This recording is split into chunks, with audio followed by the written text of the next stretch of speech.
স্বামী হিসেবে শ্রীরামকৃষ্ণ শ্রীমায়ের প্রতি যে দরদ ও ভালোবাসার পরিচয় দিয়েছেন, তাতে যে মানবিক স্নেহদৃষ্টির স্বাক্ষর আছে, তা সহধর্মিণীর প্রতি সাধারণভাবে একজন যথার্থ প্রেমপরায়ণ স্বামীর দরদ ও ভালোবাসার চেয়ে কোনোভাবেই কম ছিল না। বাস্তবিক আমরা দেখি, শ্রীরামকৃষ্ণের প্রতি শ্রীমায়ের যতটা টান ছিল, শ্রীরামকৃষ্ণেরও শ্রীমায়ের প্রতি তার চেয়ে কিছু কম টান ছিল না।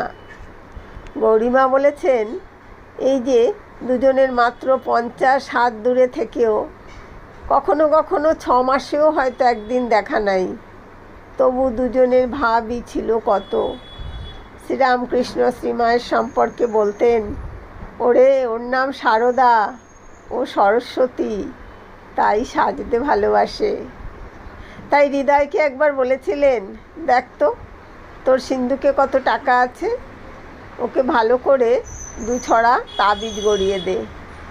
এ সম্পর্কে শ্রীমায়ের মন্তব্য, তখন তার অসুখ, তবুও আমায় 300 টাকা দিয়ে তাবিজ গড়িয়ে দেওয়ালেন, যিনি নিজে টাকা কড়ি ছুঁতেই পারতেন না। শ্রীমাকে ঠাকুরের ডায়মন্ড কাটা সোনার বালা গড়িয়ে দেওয়ার কথা আগেই উল্লিখিত হয়েছে। একবার শ্রী শ্রী মা বলেছিলেন, দক্ষিণেশ্বরে থাকতে একদিন আমি রঙ্গন ফুল আর জুঁই ফুল দিয়ে 7 লহর গড়ে মালা গেঁথেছি। বিকেলবেলা গেঁথে পাথরের বাটিতে জল দিয়ে রাখতেই কুড়িগুলি সব ফুটে উঠল। মাকে পরাতে পাঠিয়ে দিলুম। গয়না খুলে মাকে ফুলের মালা পরানো হয়েছে। এমন সময় ঠাকুর মাকে দেখতে গিয়েছেন।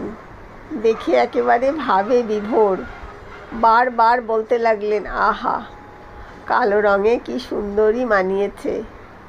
জিজ্ঞাসা করলেন, কে এমন মালা গেঁথেছে? আমি গেঁথে পাঠিয়েছি একজন বলাতে। তিনি বললেন, আহা, তাকে একবার ডেকে নিয়ে এসো গো। মালা পরে মায়ের কি রূপ খুলেছে, একবার দেখে যাক।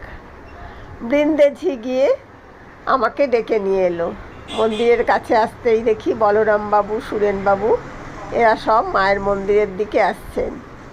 আমি তখন কোথায় লুকোই? বৃন্দের আঁচলটি টেনে ঢাকা দিয়ে তার আড়ালে পেছনের সিঁড়ি দিয়ে উঠতে গেলুম। ও মা! ঠাকুরতা জানতে পেরে বললেন, ওগো, ওদিক দিয়ে উঠো না, সেদিন